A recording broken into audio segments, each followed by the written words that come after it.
सभी को सादर नमस्ते। सनातन वैदिक धर्म यूट्यूब चैनल में आप सभी का हार्दिक अभिनंदन है।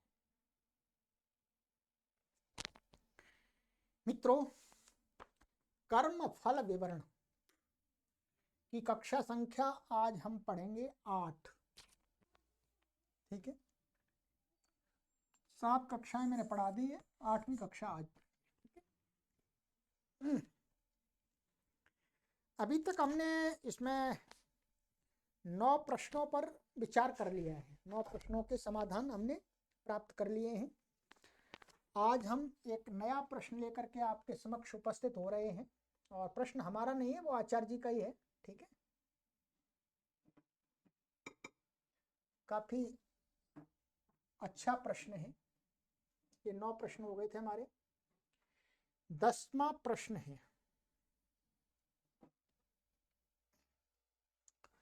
10वां प्रश्न है हमारा, क्या कोई अपने कर्मों का फल दूसरे को दे सकता है?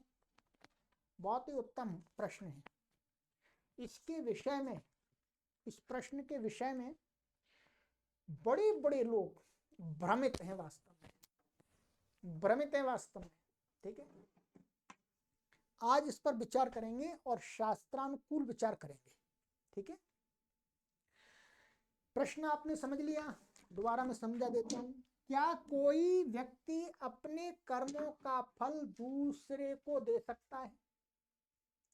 कर्म मैंने किया और कहा भाई फल उसको मिल जाए, उसको मिल जाए, मेरे बेटे को मिल जाए, उसको मिल जाए, अपनी इच्छा से। ठीक है, क्या ऐसा होता है अथवा नहीं है? ठीक है, अभी हम कोई डिसाइड नहीं कर रहे हाँ होता है अथवा नहीं होता है, अभी देखेंगे फिर विचार करते हैं। उत्तर देते हैं कि अपने किए हुए कर्मों का फल व्यक्ति को स्वयं ही भोगना पड़ता है। ये सिद्धांत समझ लीजिएगा। कोई भी व्यक्ति कर्म करता है, चाहे वो मानसिक कर्म करे, चाहे वो वाचिक कर्म करे, चाहे करे कायिक माने शारीरिक कर्म, प्रत्येक व्यक्ति को अपने किए हुए अच्छे और बुरे कर्मों का फल स्वयं ही भोगना पड़ता है। माने वो फल उसके पास में ही आएगा।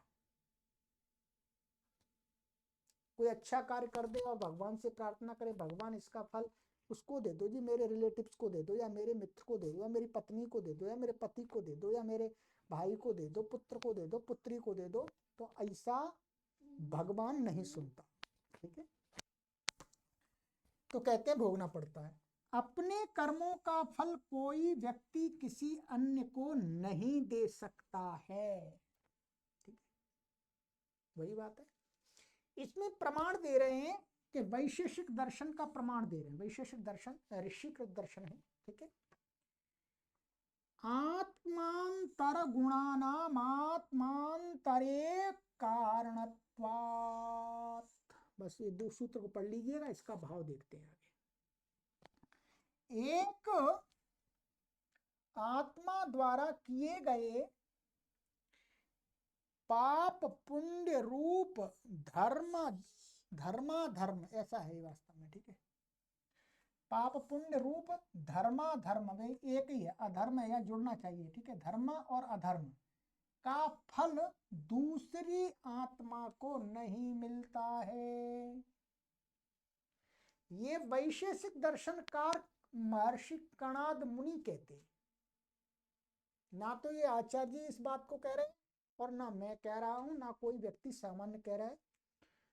ये एक समाधिस्थ योगी का चिंतन है, विचार है, उनका सिद्धांत है कि एक आत्मा के जो द्वारा किए गए पाप पुण्य रूप जो धर्म और अधर्म रूपी जो हैं, उनका फल दूसरी आत्मा को नहीं मिलता है। वे गुण दूसरों के सुख दुख के लिए कारण नहीं बनते। ठीक है, वे गुण माने धर्माधर्म रूपी गुण, धर्म और अधर्म रूपी गुण बता दिया। वो क्या है, दूसरे के लिए सुख दुख का कारण नहीं बनते, माने हेतु नहीं बनते।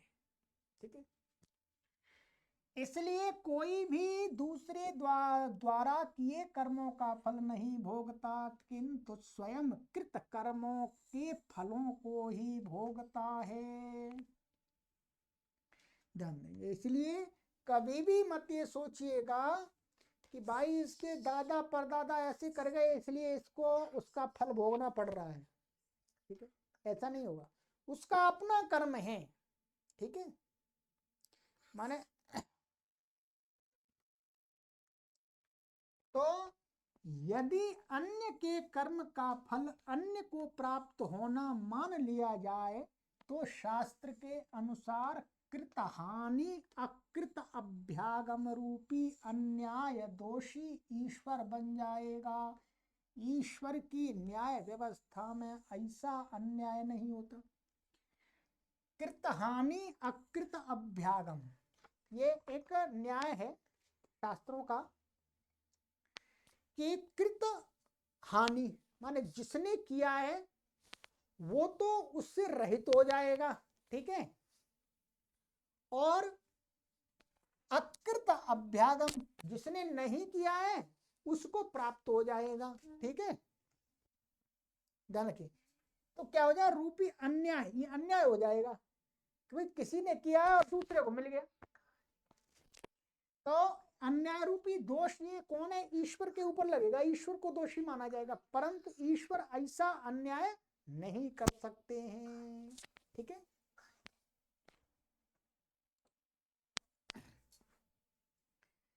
तो ईश्वर की न्याय व्यवस्था में ऐसा अन्याय नहीं होता। अर्थात ईश्वर की न्याय व्यवस्था में तो यही होता है जिसने कर्म किए उसी को फल मिलेगा। चलिए अब ये देखते हैं यहाँ पर और विचार करते हैं।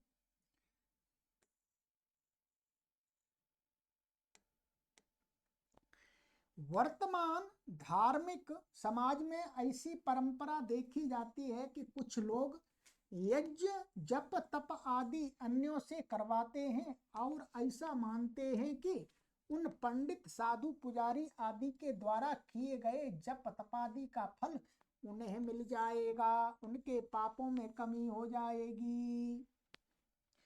ये बहुत बड़ी बात है, समाज में बहुत बड़ी भ्रांति है। क्या, ये बहुत बड़ी भ्रांति है। पैसा दे देते हैं जी, लो जी हमारे इतने, हमारे नाम से इतने का अनुष्ठान, इतने जप कर दो जी। और जो भी है उस अनुष्ठान को करने वाले लोग, ठीक है, वो पैसा ले लेते हैं और अनुष्ठान कर देते हैं, कम ज्यादा कर देते हैं और कहते हैं ठीक है फल उसको मिल जाए। ऊपर हमने देखा कि सिद्धांत यही है, ऋषियों का सिद्धांत यही है, कणाद महर्षि भी यही कह रहे हैं कि जिसने जो कर्म किया उसी को फल मिलेगा, जिसने अनुष्ठान किया है उस अनुष्ठान का फल उसी को मिलेगा। ठीक है, परंतु समाज में भ्रांति आप देखते होंगे, बहुत सारे हम स्वयं देखते हैं कि अनेक लोग ऐसे कर्म कांड करने वाले हैं कि ठेका लेते हैं जी। क्या लेते हैं, ठेका। और ठेका कैसे चलते हैं यदि आप गहराई से देखेंगे तो जैसे ये दूसरे कामों के ठेके चलते हैं, मैंने ठेका ले लिया, मैंने अपने से छोटे ठेकेदार को ठेका दे दिया, फिर उसने और किसी को ठेका दे दिया, उसने और किसी को ठेका दे दिया, ऐसे ठेके उठते हैं। पहली बात तो इस धर्म और अधर्म के क्षेत्र में इस प्रकार के ठेके को मान्यता नहीं है। ठेके का कार्य धर्म अधर्म के क्षेत्र में नहीं आता। ठीक है, तो यही कह रहे हैं, ऐसी परंपरा देखी जाती है, कुछ लोग यज्ञ जप तप आदि अन्यों से करवाते हैं। ये कहते हैं जी हाँ जी महाराज जी आप हमारा ये 11,000 गायत्री का अनुष्ठान कर दो, हमसे कितना पैसा लोगे। उन्होंने कहा ठीक है जी आप 11,000 रुपये दे देना। ठीक है जी 11,000 रुपये। उसने 11,000 रुपये का ठेका ले लिया, फिर उसने अपने से नीचे कोई छोटा था उसको भाई बता 11,000 का अनुष्ठान करना है गायत्री का, कितने पैसे लेगा। उसने कहा 5,000 रुपये दे देना। ठीक है, 6,000 रुपये बच गए, 5,000 रुपये में उसको ठेका दे दिया, उसने कर दिया। अब उसने किया नहीं किया, गलत किया सही किया वो ही जाने। अब कहां से कहां क्या उसको फल मिलेगा, जिसने जो अनुष्ठान करवा रहा है जो मूल यजमान है, हमारी दृष्टि से तो बिल्कुल नहीं मिलेगा। उल्टा पाप मिलेगा उसको। तो वही कहते हैं कि जो पंडित साधु पुजारी आदि, यहाँ पंडित का अर्थ वास्तव में विद्वान होता है, पर यहाँ विद्वान नहीं, समाज में प्रचलित शब्द जो है उसके लिए कह रहे हैं। जप तपादि का जो फल है उन्हें मिल जाएगा, उनके पापों में कमी हो जाएगी, परंतु ऐसा मानना ठीक नहीं है।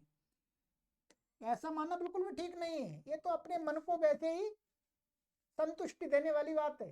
ठीक है, कहते हैं यदि ऐसा होता तो धनवान, बलवान, विद्वान व्यक्ति, निर्धन व्यक्ति, निर्बल, निर्बुद्धि व्यक्तियों को धन, बल आदि के द्वारा डरा धमका कर, प्रलोभन देकर अपने सारे पाप कर्मों को अन्यों को दे देते तथा अन्यों के अच्छे कर्मों को खरीद लिया करते। बिल्कुल सही तर्क है। यदि पैसे से ही अच्छा कर्म कमा लूं, किसी दूसरे से करवा लूं, तो भाई इसका मतलब तो ये हो गया मैंने कुछ बुरे कर्म कर दिए, तो मैं किसी से कहूं भाई मेरे बुरे कर्म ले लो भाई, कितने पैसे लोगे? उसने कहा भाई मैं ले लूंगा आपके बुरे कर्म, पाप कर्म सारे, मुझे 1 लाख रुपए चाहिए। 1 लाख रुपए दे दिए। क्या वस्तुतः आपकी आत्मा स्वीकार करती है कि वो 1 लाख रुपए जो दे रहा है और जो ले रहा है, वो 1 लाख रुपए वाले के जो पाप कर्म है वो उसको लग जाएंगे? लग जाएंगे? कभी नहीं, कभी नहीं। गलत काम मैंने किए हैं तो उसका परिणाम मुझे ही भोगना पड़ेगा जी, चाहे वो 1 करोड़ रुपए में किसी दूसरे को नहीं दे सकता। वही बात को समझा रहे हैं यहाँ पर। क्या कह रहे हैं कि यदि ऐसा होता कि दूसरे के द्वारा किए गए कर्मों का फल किसी दूसरे को मिल जाया करता, तो धनवान व्यक्ति, बलवान व्यक्ति, विद्वान व्यक्ति क्या करते हैं? धनवान निर्धन, बलवान निर्बल और विद्वान निर्बुद्धि व्यक्तियों को धन दे करके, बल के आदि के द्वारा डरा धमका करके जी, धमका कर भाई ले मेरे बुरे कर्मों का फल, नहीं तो मार दूंगा जान से, प्रलोभन दे करके, कुछ दे करके थोड़ा सा अपने सारे पाप कर्मों को अन्यों को दे देते तथा अन्यों के अच्छे कर्मों को खरीद लिया करते। किसी ने अच्छे कर्म करिए, भाई अपने अच्छे कर्म मुझे दे दे भाई, 1 लाख रुपए ले, 5,000 रुपए ले, 10,000 रुपए ले, 11,000 रुपए ले, 21,000 रुपए ले। किंतु ऐसा नहीं होता है। ये वस्तुतः आप विचार कर लीजिएगा, क्या ऐसा हो सकता है? क्या होता है? क्या आपने अभी तक क्या है, आपने केवल ऊपर वाला पक्ष ही देखा है और उस पक्ष में भी आपने गहराई से विचार नहीं किया। ये वाला पक्ष आपकी दृष्टि में तो है, ये तो खूब चल रहा धड़ल्ले से धर्म के क्षेत्र में, ये एक महान व्यापार चल रहा है। और हमारी बुद्धि भी सामान्यतः सामान्य लोगों की बुद्धि स्वीकार कर गई इस बात को कि ठीक है जी, हम अनुष्ठान के लिए अनुष्ठान करवा लेंगे किसी दूसरे से, पुण्य हमको मिल जाएगा। परंतु उससे आगे पर हमने विचार नहीं किया, उस पर तर्क नहीं लगाया। क्या समाज में ऐसा होता है? यदि होता है तो फिर वस्तुतः ऐसा होना चाहिए। उसके लिए आगे श्रृंखला बढ़ाइए, आपको तर्क की श्रृंखला आगे बढ़ाइए कि यदि ऐसा होता तो समाज में रहने वाले जो धनवान व्यक्ति हैं, बलवान व्यक्ति हैं, शक्तिशाली व्यक्ति हैं, वो निर्बल, दुर्बल और निर्धन व्यक्तियों के सब के पुण्य कर्मों को खरीद लेते, डरा धमका करके ले लेते और सुखी हो जाते। प्रलोभन, पैसा कुछ दे करके ले लेते। पर ऐसा होता ही नहीं है, ऐसा होता ही नहीं है। और ऐसे के लिए पहल भी नहीं करता कोई व्यक्ति। धनवान व्यक्ति भी किसी महात्मा, साधु, संत के पास में जाकर के ये नहीं कहता महाराज जी आप 1 लाख रुपए ले लो जी, अपने आप मुझे पुण्य कर्म दे दो। कभी भी उसके मन में विचार ही नहीं आता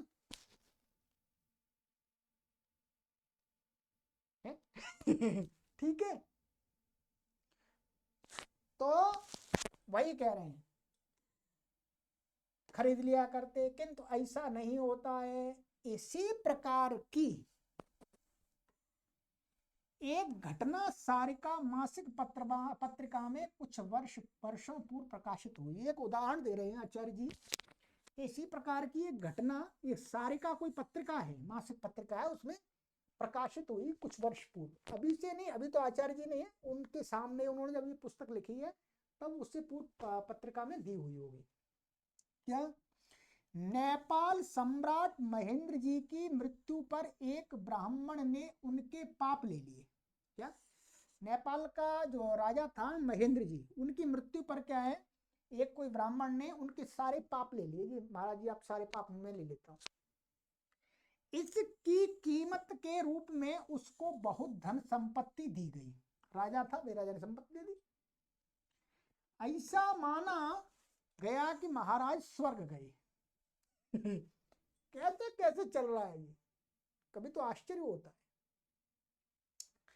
वह ब्राह्मण भी कुछ दिन अज्ञात रहा, बाद में तीर्थ यात्रा करके प्राप्त धन से मौज से रहने लगा। ठीक है, कुछ दिन तो वो अज्ञात हो गया। ठीक है, वस्तुतः ऐसी मान्यता दोषपूर्ण है, वह ईश्वर को पक्षपात पूर्ण सिद्ध करने वाली है। अब ये जो विचार है, अब ये उदाहरण देखा कि भाई नैबुर राजा था, ठीक है, उसने पैसे भी दे दिए, और जो ये यहाँ पर बता रहे हैं जो व्यक्ति था है? तो उसने कहा महाराज जी मैं आपके सारे पाप ले लेता हूँ। ऐसा हो सकता है क्या? है? ऐसा हो सकता है क्या कि राजा ने जो पाप किए, अत्याचार किए, जो भी है वो सारे पाप, और राजा स्वर्ग में चला जाए है? और कुछ दिन तो वो अज्ञात रहा, फिर आराम से अपना ये बता रहे हैं तीर्थ यात्रा करके कि महाराज जी मैं तीर्थ यात्रा कर रहा हूँ आपके लिए, फिर वापस लौट करके पैसे से मौज मस्ती करते हैं। ये गलत धारणा है, गलत बातें, समाज को भटकाने वाली। इस प्रकार की बातों से क्या है, समाज उच्छृंखल बनता है। समाज में जो शक्तिशाली बलवान धनवान लोग क्या बनते हैं, अत्याचार की प्रवृत्ति उनमें बढ़ती है। धन बल, शक्ति बल, सब कुछ बल है, ठीक है जी करेंगे, खूब करेंगे अत्याचार, बाद में कहेंगे भाई ठीक है जी थोड़ा पैसा देके अपने पापों को दूसरे को दे देंगे। तो परंतु ये सिद्धांत नहीं है, ये बिल्कुल गलत है। ये क्या है, हमारा भ्रम है, भ्रम है। हम अपने मन से किसी को ऐसी कल्पनाएं कर लें, ठीक है, तो वो सही नहीं हो सकती। अब देखिएगा, अब और उदाहरण दे रहे हैं। एक व्यक्ति को 5,000 रुपए वेतन मिला, जो एक मास के कर्मों का फल है।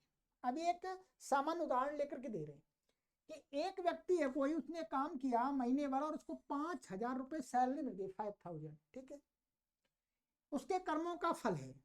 उस व्यक्ति ने वह सारा का सारा वेतन किसी गरीब, रोगी, अनाथ, निर्धन व्यक्ति को दे दिया।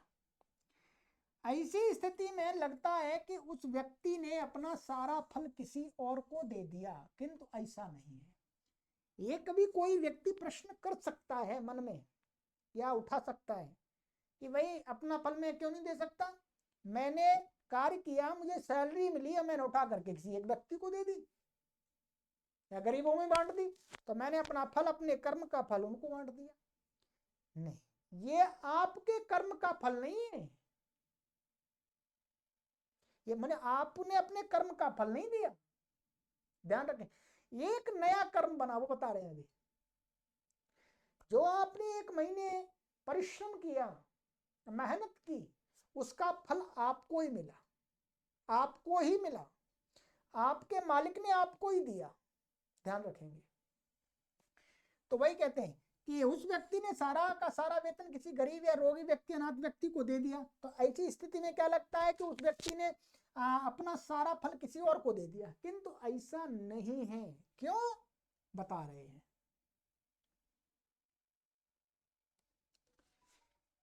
धन देने वाले का अपना धन देना एक नया कर्म बन जाएगा। वही मैंने बताया आपको, धन जो वो दे रहा है ये एक नया कर्म तैयार हो रहा है, ये उसके वो एक महीने के कर्म का फल नहीं है, ये नया कर्म कर रहा है, इसका भी फल उसी को मिलेगा।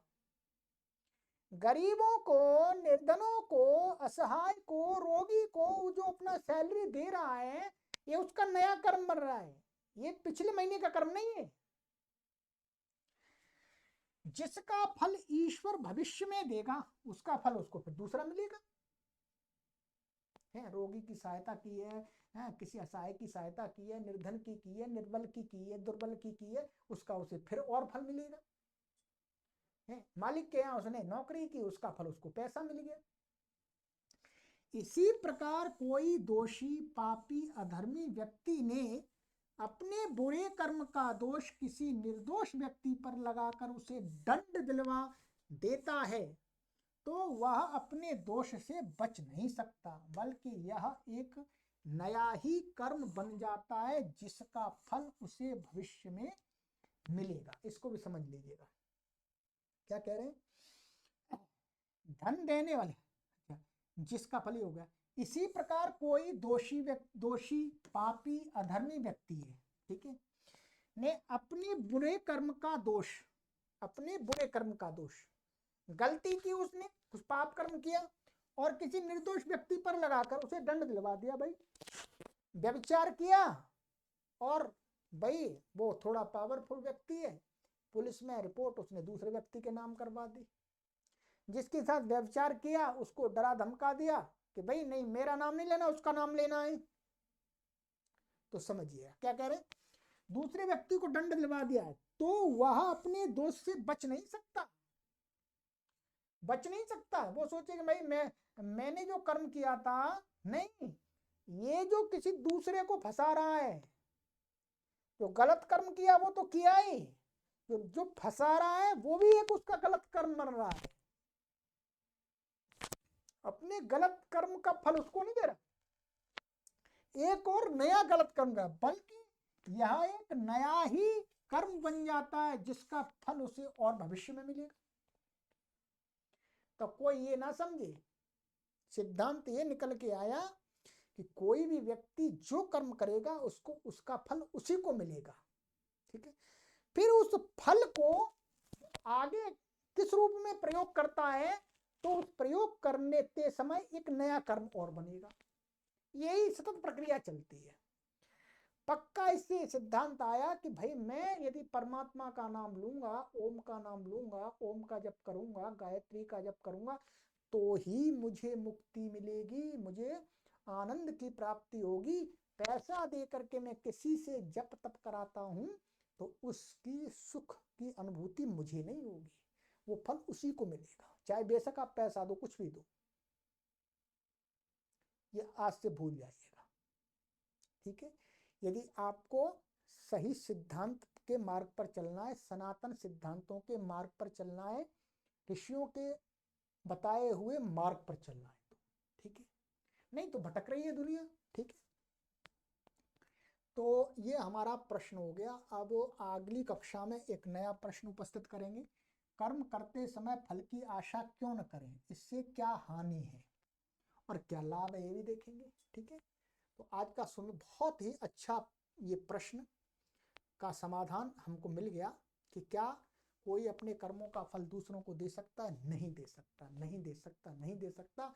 यदि धर्म के क्षेत्र में इसके विपरीत कोई सिद्धांत है तो वो गलत है, वो व्यापार है, वो बिजनेस है जो स्वीकार्य नहीं है, जो समाज को भ्रमित करने वाली है, समाज को गर्त में डालने वाली है। तो हम आशा करते हैं कि आप कभी भी जीवन में ये गलती ना करें कि अपने पाप या पुण्य रूपी फल को किसी को देने की कोशिश ना करें, स्वयं किसी दूसरे से जप तप ना कराएं, उसका फल आपको नहीं मिलेगा, ध्यान रखेंगे। बेशक आप पैसे दें, आपको नहीं मिलेगा फल, ये भी ध्यान रखेंगे।